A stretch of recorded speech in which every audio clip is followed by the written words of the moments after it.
我哋18年啦，我覺得呢個 case 幾學到幾多嘢㗎？呢個就係因為當其時咧，我哋喺大角咀必發道咧100至114號啦。咁開頭嗰時候，我哋同啲 partner 咧就一齊逐個單位收。咁啊收其實都係啲好舊嘅工廈。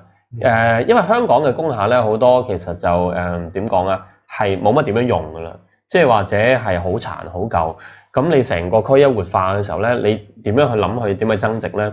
咁啊當其時就開始逐個單位收咯。咁我哋用咗我冇記錯已經4個幾月到啦。咁咧就其實嗰個唔係好大嘅，大概牽涉13個業權。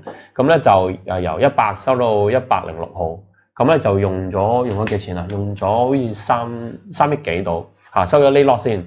跟住之後咧再隔多2個月，好彩地隔離咧有個業主咧就已經係單一收晒嘅，就收晒108至114。咁啊跟住之後咧，我哋同啲 partner 就一次過買埋佢咯。咁買埋佢嗰時候咧，咁對工廈嚟㗎，咁有咩點樣變化咧？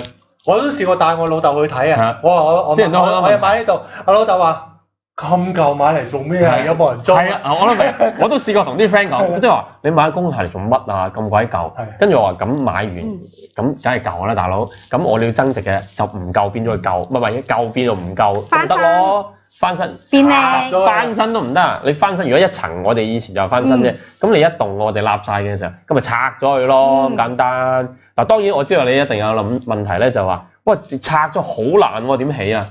嗱，我嘅 belief 咧，頭先我哋咪咩咧 Anthony 咪講過嘅，即係咩啊？我哋要諗有咩方法啊嘛。其實香港我一路諗，喂，全香港啊咁多棟樓啊，起過都唔知無數咁多棟噶啦。其實起樓唔係一個好困難嘅事嘅，只不過咧你未起過，你咪覺得好困難咯。但係好多人起過噶嘛，你揾啲起過嘅人去起咪得咯。其實就咁簡單啫嘛。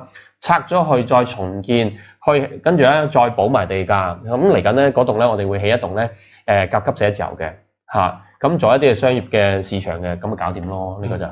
咁所以嗰個利潤都好高啊。咁所以，驚咩冇名啊？工商廈其實冇限制嘅，有錢你成條街買晒翻嚟都仲得㗎。係啊。咁所以係唔使擔心啊。